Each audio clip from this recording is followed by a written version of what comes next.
The cargo ship Starling was falling apart.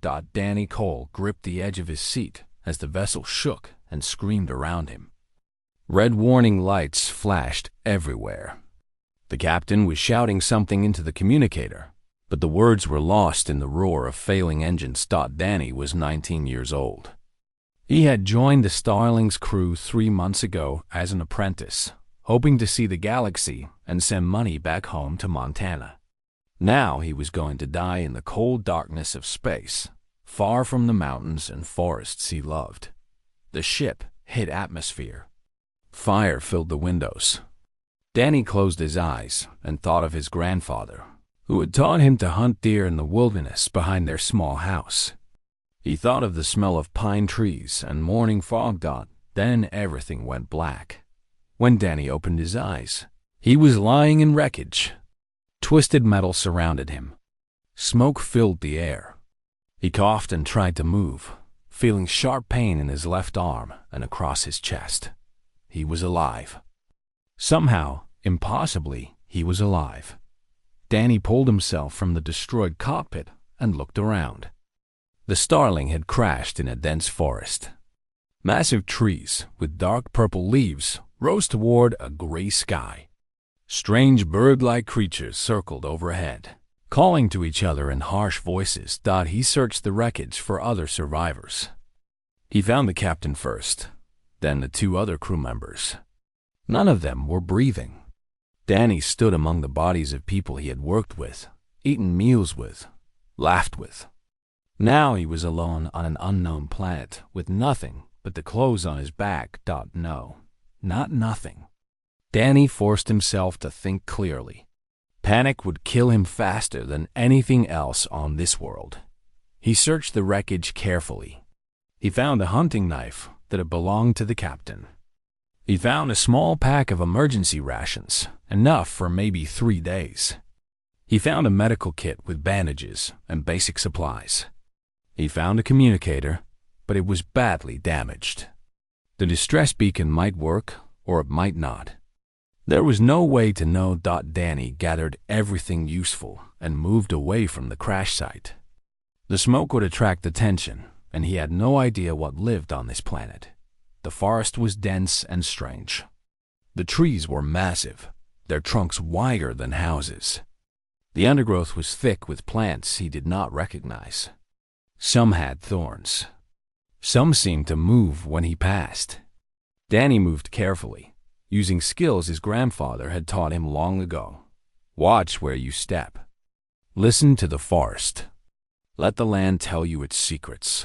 He walked for hours, putting distance between himself and the crash. As the gray sky began to darken toward night, Danny found a small cave in a rocky hillside. He checked it carefully for animals, then settled inside to rest and think. That was when he heard the screaming. It came from somewhere deep in the forest. Not human screaming, but something else. Something large and terrified.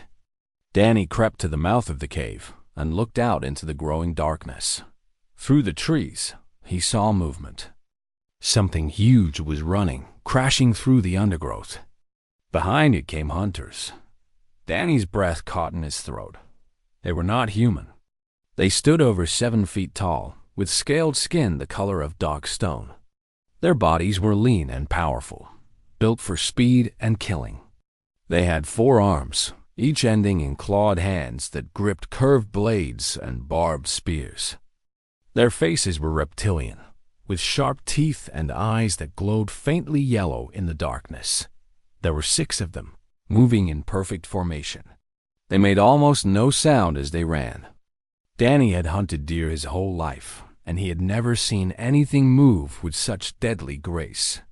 The creature they chased was massive, like a bear mixed with a wild boar. It was bleeding from several wounds, slowing down, losing strength. The hunters spread out, surrounding it, cutting off escape. One of them stepped forward.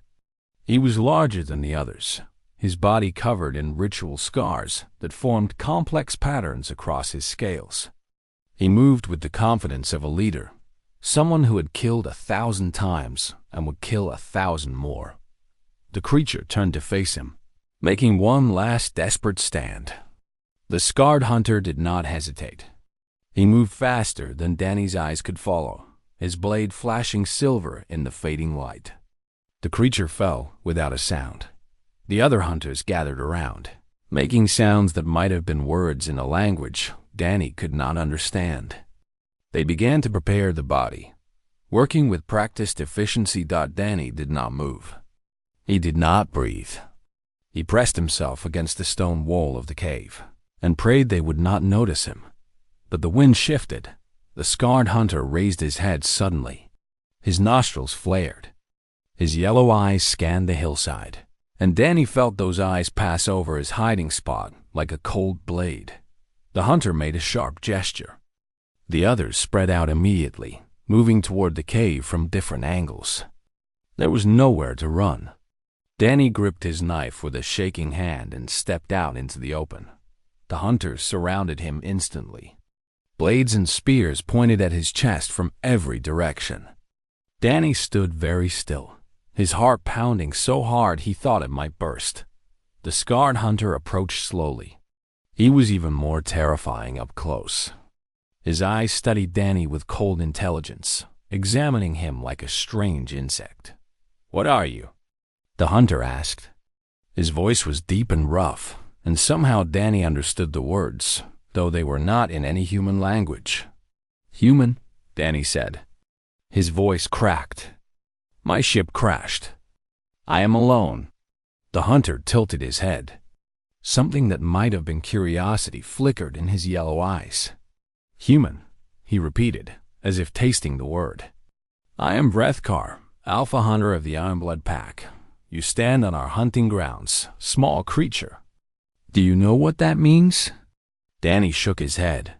Vrethkar bared his teeth in what might have been a smile. "On Khif hunting grounds, there are only two kinds of beings: predators and prey." He leaned closer, his breath hot against Danny's face. "You are no predator, human. You are prey." The other hunters made sounds of approval, clicking their claws together. "You will be given until dawn," Vrethkar continued. "Then we hunt. Run far, little prey. Run fast. Make it interesting for us." He stepped back and gestured toward the dark forest. Danny looked at the circle of hunters, at their weapons, at their hungry eyes.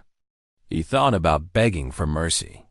He thought about trying to explain that he was not an animal to be chased, but something in his grandfather's voice whispered in his memory.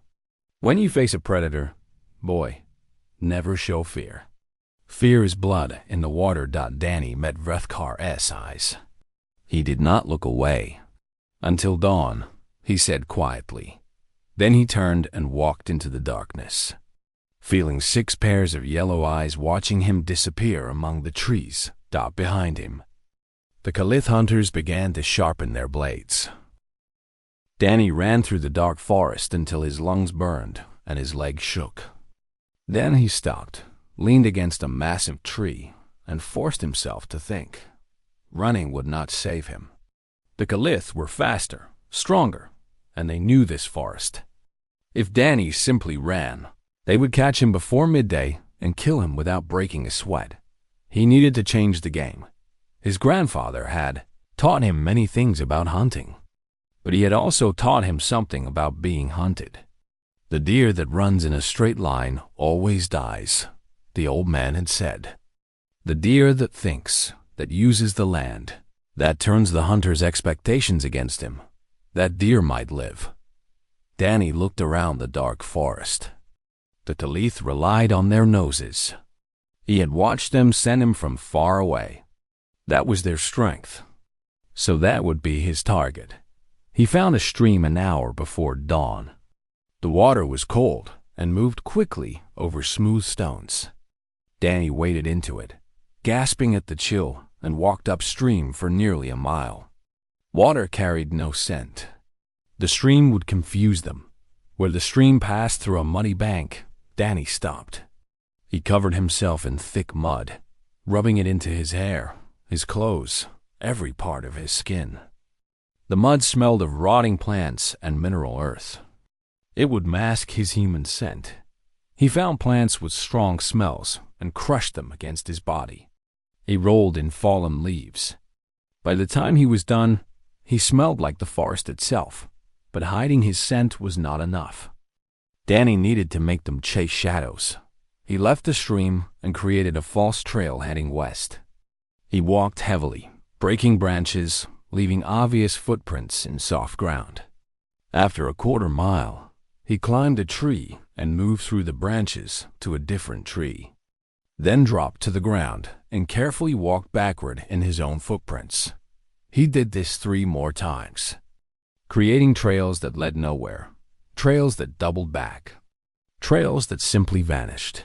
Then Danny found a tall tree with thick branches and climbed high into its crown. He wedged himself between 2 limbs where he could not be seen from below and waited. Dawn came slowly. Gray light filtered through the purple leaves. He heard them before he saw them. The Khif moved quietly, but Danny had spent his life listening to forests. He heard the soft brush of scales against bark. He heard the click of claws on stone. 6 hunters spread through the forest below him. They moved to the stream and stopped, confused. Their leader, Hrekar, crouched at the water's edge and breathed deeply. His yellow eyes narrowed.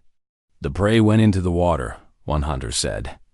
"We should split up and search both directions." "No," Hrekar said slowly. "This human is not stupid. He knows we hunt by scent. He's trying to confuse us." The hunters found Danny's first false trail. They followed it eagerly, then stopped when it vanished. They found the second trail and followed that one too. Again, it led nowhere. Danny watched from above as frustration grew among the hunters. They argued in their harsh language, gesturing at the forest around them. One of them kicked a tree in anger. Only Hrekar remained calm. He stood very still, his eyes scanning the forest. Once, his gaze passed over the tree where Danny hid. Danny did not move, did not breathe. "This human," Hrekar said quietly, "is not prey. He is something else. He is small and weak," another hunter argued.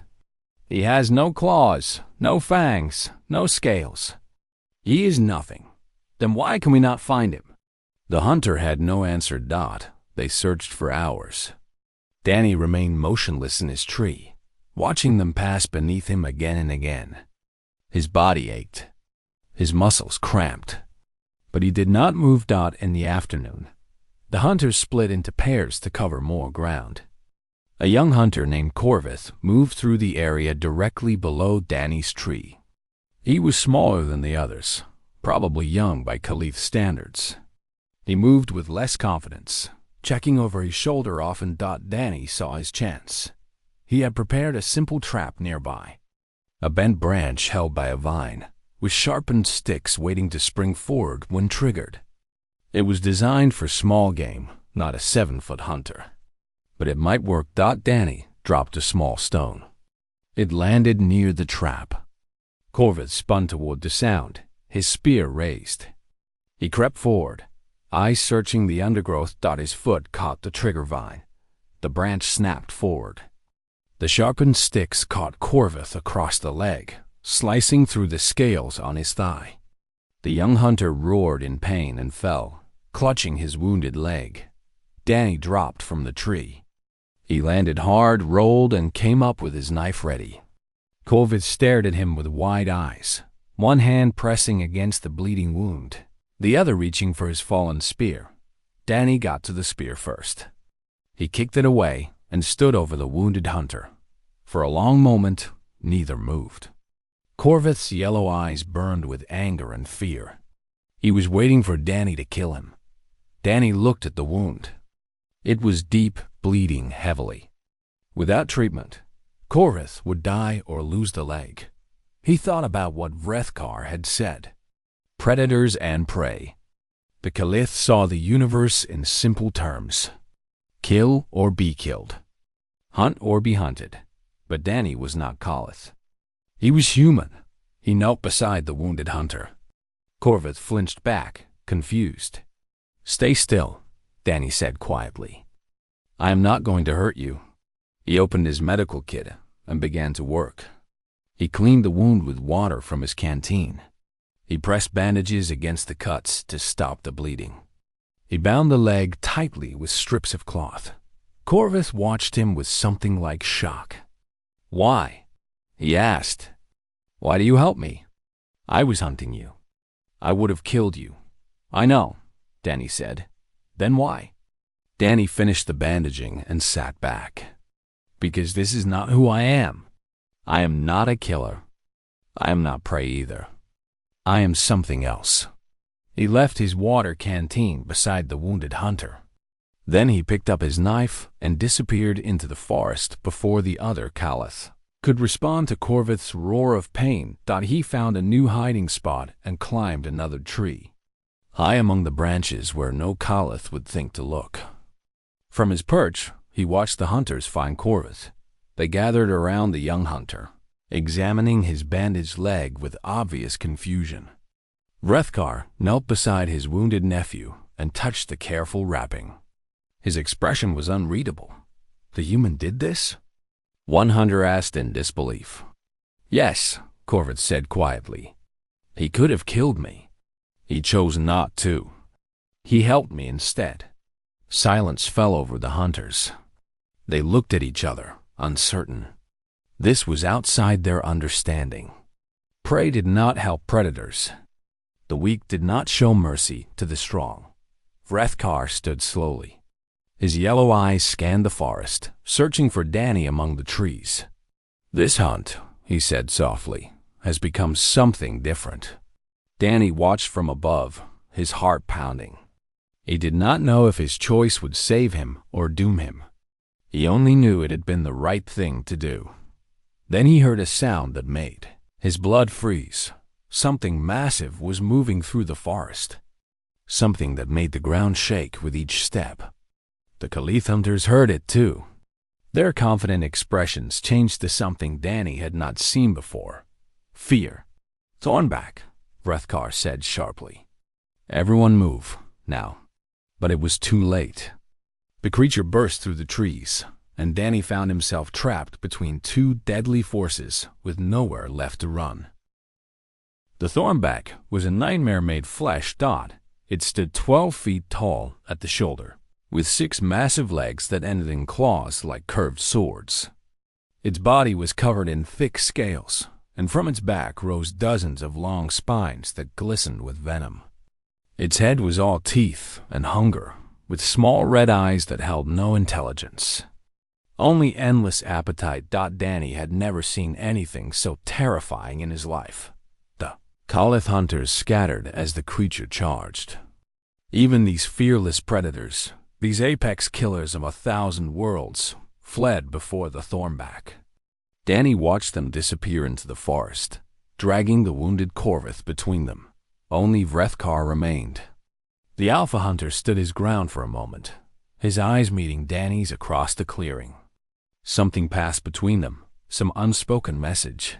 Then the thornback turned toward Danny, and Vrethkar melted into the shadows. Danny was alone, the creature's red eyes fixed on him. It lowered its massive head and sniffed the air, catching his scent. A low rumble came from its throat, like distant thunder. Danny's mind raced. He could not outrun this thing. He could not hide from it. He could not fight it with a simple knife. He was going to die on this alien world, torn apart by a monster, and no one would ever know what happened to him. No. His grandfather's voice echoed in his memory. "When death comes for you, boy, you have 2 choices. You can lie down and let it take you, or you can stand up and make it earn every drop of your blood." Danny gripped his knife and looked around desperately. He had his blade, his medical kit, and the broken communicator. Nothing else. Nothing that could hurt a creature this size. But maybe he did not need to kill it. Maybe he just needed to survive long enough to find another way. The communicator. It was damaged, useless for sending messages. But the battery still held a charge. Danny had learned basic electronics on the Starling. He knew that a battery, when short-circuited, could produce intense heat. Enough heat to start a fire. Fire. Animals feared fire. Maybe this thing did too. The thornback charged. Danny threw himself sideways, rolling across the ground as massive claws tore through the space where he had stood. He came up running, sprinting toward a fallen tree covered in dry leaves and dead branches. The creature spun with surprising speed for something so large. It lunged again. Danny felt the wind of its passing, felt a spine graze his shoulder, leaving a burning line of pain. He reached the fallen tree and dropped to his knees. His hand shook as he ripped open the communicator and exposed the battery. He grabbed 2 wires and touched them together. Sparks flew. The dry leaves caught immediately. Flames spreading through the dead wood. The thornback stopped. Its red eyes watched the growing fire with something that might have been caution. Danny grabbed a burning branch and thrust it toward the creature. "Back!" he shouted. "Get back!" The thornback hissed and retreated a few steps. But it did not flee. It circled the fire, watching Danny with patient hatred. It was waiting. The fire would burn out eventually, and then it would feed. Danny needed a weapon. A real weapon. He looked at his knife, then at the burning branches around him. An idea formed in his desperate mind. He found a long, straight branch and used his knife to sharpen one end into a point. He bound the knife to the other end with strips from his shirt, creating a crude spear. It was primitive, pathetic compared to the Khif weapons. But it was something. The fire was dying. The thornback crept closer. Danny stood with his makeshift spear, watching the creature approach. His heart pounded so hard he could feel it in his teeth. His hands trembled, but he did not run. There was nowhere to run. The thornback charged. Time seemed to slow. Danny saw every detail with perfect clarity.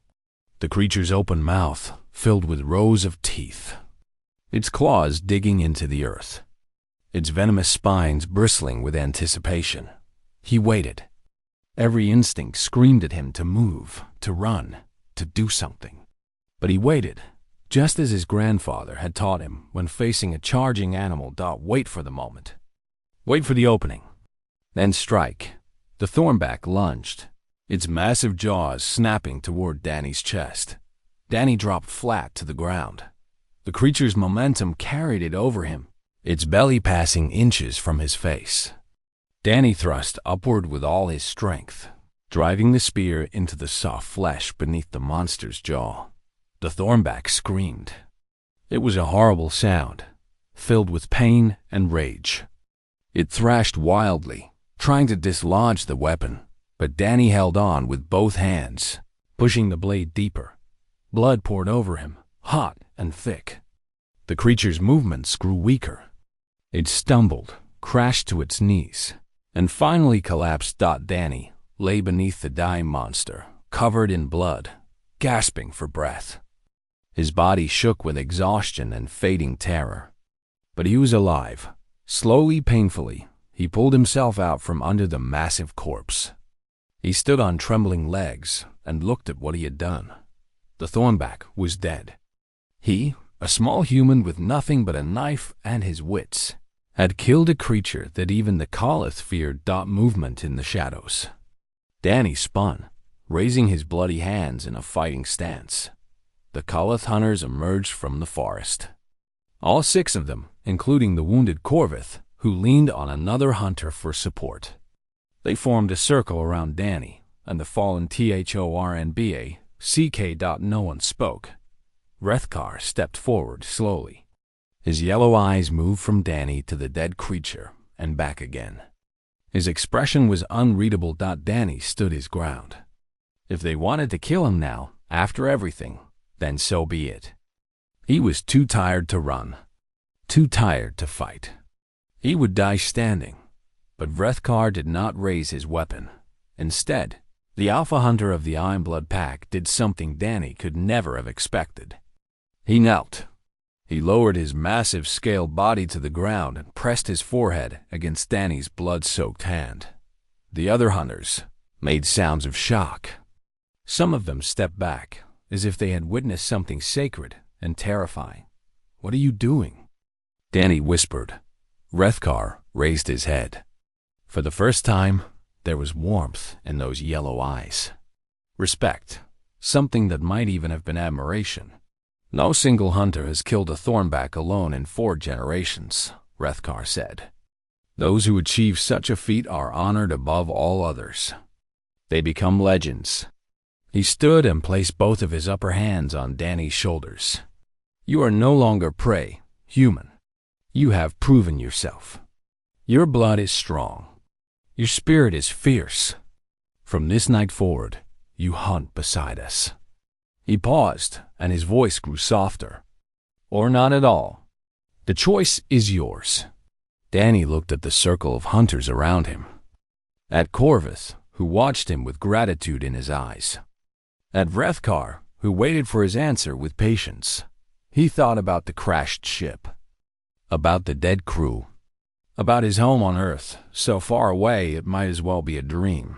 He thought about dying alone on this planet, or living among these strange and deadly creatures who had just offered him something remarkable. A place. A purpose. A pack. "I will hunt with you," Danny said. Rethkar bared his teeth in what Danny was beginning to recognize as a smile. "Then come, hunter. We have much to teach you. And I think perhaps you have much to teach us as well." They walked into the forest together, leaving the body of the thornback behind as a testament to the night a human proved himself worthy of the Khif. The Ironblood settlement was hidden deep in the mountains, carved into the stone itself over generations. Great halls opened into the rock, lit by fires that never went out. Weapons and trophies hung from every wall. The air smelled of smoke and cooked meat and something wild that Danny could not name. Hundreds of Khif lived here. Warriors, hunters, craftspeople, and young ones who had not yet earned their first kill. They stopped and stared as Rethkar led Danny through the winding passages. A human in the heart of a Khif settlement. It had never happened before. The whispers followed Danny everywhere. Some were curious. Most were hostile. He heard words he did not understand, but the tone was clear enough. Outsider, weakness, mistake. Rethkar gave Danny a small chamber near his own. It was simple, just a sleeping platform and a fire pit, but it was warm and dry, more than Danny had expected. "Rest," Rethkar told him. "Tomorrow, your training begins." Training. Danny had thought surviving the hunt was the hard part. He was wrong. The days that followed were brutal. The Khif trained their young from birth to be hunters and fighters. Danny, at 19, was trying to learn in weeks what they had learned over years. His body ached constantly. His hands blistered, healed, and blistered again. He fell more times than he could count. The other hunters did not make it easy. Most refused to speak to him. Some deliberately tripped him during exercises or struck too hard during practice fights. A female hunter named Sirith was the worst. She had deep scars across her face and a hatred in her eyes that never faded. "You do not belong here," she told Danny one morning, blocking his path to the training grounds. "You are small. You are soft. You are an insult to everything we are." Danny met her gaze. His grandfather had taught him many things, and one of them was this: never back down from a bully, but never start a fight you cannot win. "I earned my place," he said quietly. "I killed a thornback alone." "Luck," Sirith hissed. "Nothing but luck. You will fail. And when you do, I will be there to watch." She walked away, and Danny continued to train. But not everyone was hostile. Corvus, the young hunter whose life Danny had saved, became his constant companion. He taught Danny the Khif language, helped him understand their customs, and defended him when others grew too aggressive. "Why do you help me?" Danny asked one night, as they sat by a fire eating roasted meat from the day's hunt. Corvith was quiet for a moment.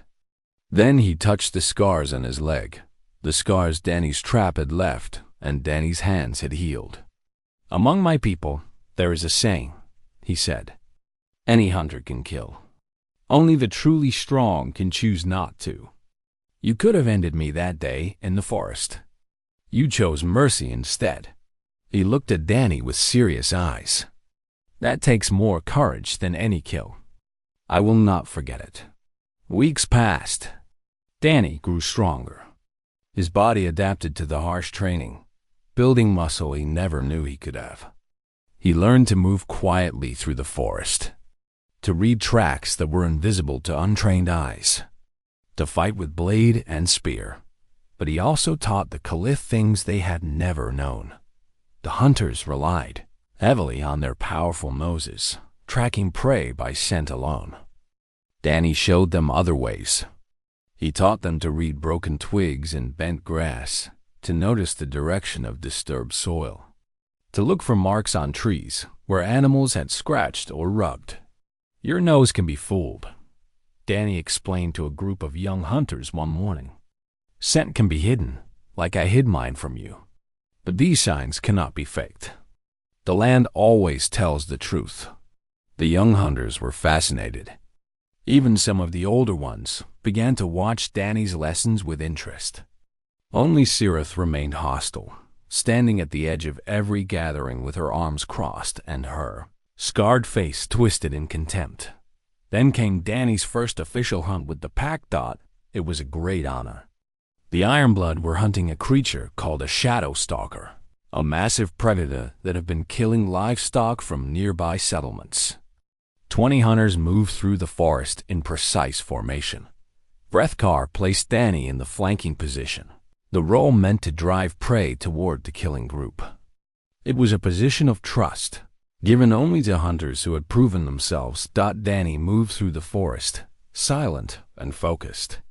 He could feel the other hunters around him, a network of deadly purpose, all working toward a single goal. For the first time since arriving on this world, he felt like he belonged. They found the Shadow Stalker's trail and followed it for hours. As the sun began to set, they cornered the creature in a narrow canyon. The beast was enormous, with sleek black fur and claws that gleamed like polished steel. It turned to face the hunters, growling with low menace. Brethkar raised his hand, signaling the attack formation. The hunters began to close in, but something was wrong. Danny noticed movement behind them. He turned and saw 3 young hunters, barely more than children, who had followed the hunting party without permission. They were crouched behind a rock, watching with excited eyes. They did not see the Shadow Stalker's mate emerging from a hidden cave behind them. "Look out!" Danny shouted. The second creature lunged toward the young hunters. They screamed and tried to run, but they were too slow. The beast's claws swept toward them. Danny did not think. He simply moved. He threw himself between the creature and the children, shoving them aside. The Shadow Stalker's claws caught him across the back, tearing through flesh and muscle. Pain exploded through his body. He fell, blood pooling beneath him. Through the haze of agony, Danny saw Brethkar appear like a storm of blades. The alpha hunters struck the creature with terrible fury, driving it back, giving the other hunters time to join the fight. Danny tried to stand, but his body would not obey. The world grew dark around the edges. He felt hands lifting him, voices shouting, the sound of the hunt continuing somewhere far away. Then there was only darkness. When Danny woke, he was lying on soft furs in a warm chamber. His back was wrapped in bandages, and every breath sent fire through his ribs. A Khif healer was mixing something in a bowl nearby. "You are awake," the healer said. "Good. You are strong, human. You should be dead." Danny tried to sit up and immediately regretted it. "The young ones. Are they safe?" "They are safe. Because of you." Movement at the doorway. Rethkar entered, his massive form filling the space. He dismissed the healer with a gesture and approached Danny's bed. For a long moment, the Alpha Hunter said nothing. He simply looked at Danny with those yellow eyes that had once promised death. "You nearly died," Rethkar said finally. "For children who are not yours. For young ones who mean nothing to you." "They mean something to someone," Danny replied. Rethkar was quiet again. Then he did something remarkable. He sat beside Danny's bed, lowering himself to the human's level. "Among my people," he said softly, "we have a word for those who protect the pack above themselves, who show mercy to enemies, who face death without flinching." He reached out and placed a clawed hand gently on Danny's shoulder. "That word is brother." Danny stared at him. "You are no longer human to me, Danny Cole. You are Khif. You are Ironblood." Rethkar's voice dropped, barely a whisper. "You are my brother." Before Danny could respond, a young hunter burst into the chamber. "Alpha," the hunter gasped. "A ship, a human ship. It has entered our space. They are demanding the return of their captive." Rethkar's eyes hardened. He stood slowly. Danny felt his heart sink. His past had finally caught up with him, and now everything he had built here was about to be torn apart. The Galactic Union vessel hung in the sky like a steel cloud. Its weapons were armed. Its shields were raised. It had come prepared for war. Danny stood in the great hall of the Ironblood settlement, still weak from his wounds, but refusing to stay in bed. Around him, Khif warriors gathered their weapons and prepared for battle. Centuries of tension between their species and the Union had led to this moment. One misunderstanding could ignite a war that would burn across the stars. The Union's demands were clear. Return the human captive immediately, or face consequences. They believed Danny was a prisoner, a slave being tortured by savage aliens. They did not know the truth. A meeting was arranged in the valley below the settlement. Neutral ground, or as neutral as it could be. Rethkar selected his best warriors to accompany him. Danny insisted on coming, despite his injuries. "You can barely walk," Rethkar said. "If I am not there, they will never believe the truth," Danny replied. "They need to see me. They need to hear it from my own mouth." Rethkar studied him for a long moment, then nodded. They descended into the valley as the sun reached its peak. The Union shuttle had already landed, and a group of humans in military uniforms stood in a defensive formation. Their weapons were trained on the approaching Khif. A woman stepped forward from the Union group. She was tall and stern, with short gray hair and the insignia of a captain on her uniform. Her name was Laura Chun, and her eyes were hard as stone. "I am here for the human," she announced. "Release him now, and there will be no conflict." Rethkar stopped 10 paces away. His warriors spread out behind him, hands on their weapons. The tension was thick enough to cut. "There is no captive here," Rethkar said, his voice calm. "Only a brother of the Ironblood pack." Captain Chun's eyes narrowed. "We received a distress signal from a crashed cargo vessel. One survivor was detected on the planet's surface. That survivor is a human citizen under Union protection. You will release him." "I am here," Danny said, stepping forward. Every eye turned to him. The Union soldiers stared with obvious shock. Danny knew what they saw. A young man covered in scars and Khif markings, wearing the clothes of a hunter, moving with a predator's grace despite his bandaged wounds. He was not the scared boy who had crashed on this planet. He was something else now. "Danny Cole?" Captain Chun asked, her voice uncertain for the first time. "Yes. What have they done to you?" Danny almost laughed. "They saved my life. They gave me a home. They made me one of them." Captain Chun shook her head. "You are clearly suffering from some form of psychological manipulation. These creatures are dangerous. They hunt other species for sport. You cannot possibly want to stay with them. You do not understand, Danny said. You see monsters. I see family. The conversation went in circles. Captain Chun insisted that Danny had been brainwashed. The Khif warriors grew restless, their honor insulted by the accusations. Vrethkar remained patient, but even his control was beginning to crack. We are wasting time, Sirith hissed from behind Vrethkar. Let us end this. Kill the humans and be done with it. No, Vrethkar said firmly. There will be no killing today. He turned to Danny. His yellow eyes were filled with something that looked almost like sadness. Brother, he said quietly, if you wish to return to your people, I will not stop you. You are not a prisoner. You have never been a prisoner. Brothers do not cage each other. Danny felt his heart tear in two directions: earth, home, his memories of mountains and forests, and his grandfather's voice. Against that, this world. The pack that had accepted him. The brother who had given him purpose. Before he could answer, a sound split the air. Energy weapons firing. A group of Khif warriors burst from the tree line, weapons blazing. They wore different markings than the Ironblood, darker and more chaotic. Their leader was a massive hunter with one eye missing and rage burning in the other. Traitors! He roared. The Ironblood bring humans into our sacred lands?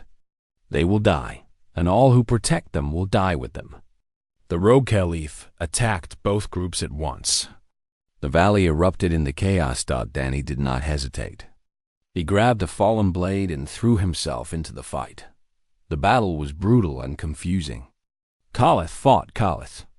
Union soldiers fired at anything with scales. In the madness, Danny saw Captain Chun knocked to the ground, a rogue hunter raising his weapon to end her life. Danny tackled the hunter from the side. They rolled across the ground, struggling for the weapon. Danny was smaller and weaker, but he had been trained by the best hunters in the Ironblood pack. He found an opening and drove his elbow into the hunter's throat. The creature gasped and released the weapon. Danny grabbed it and slammed the handle into the hunter's skull, knocking him unconscious. He helped Captain Chun to her feet. Her eyes were wide with shock. You saved my life, she breathed. We are on the same side, Danny said. We always have been. Your people just did not know it. Across the battlefield, Corvus was surrounded by 3 rogue hunters. Danny shouted a warning and charged. He fought beside his friend back to back, just as they had trained. Together, they held the attackers until Vrethkar arrived like a force of nature and scattered the rogues with devastating power. The battle ended as quickly as it had begun. The rogue hunters fled into the forest, leaving their wounded behind. The valley fell silent, except for the groans of the injured. Danny stood in the middle of the carnage, breathing hard. Around him, Khif and humans looked at each other with new eyes. They had fought together. They had bled together. Everything was different now. Captain Chen approached Vrethkar slowly. Her hand was not on her weapon. I misjudged this situation, she said stiffly. I apologize. Vrethkar inclined his head. We are warriors. You and I, we protect our own. There is no shame in that. Captain Chun turned to Danny. Her expression had softened, though she still looked troubled. I cannot force you to return, she said. But if you wish to come home, there is a place for you. Danny looked at her, then at Vrethkar, then at the gathered warriors and soldiers who had fought side by side.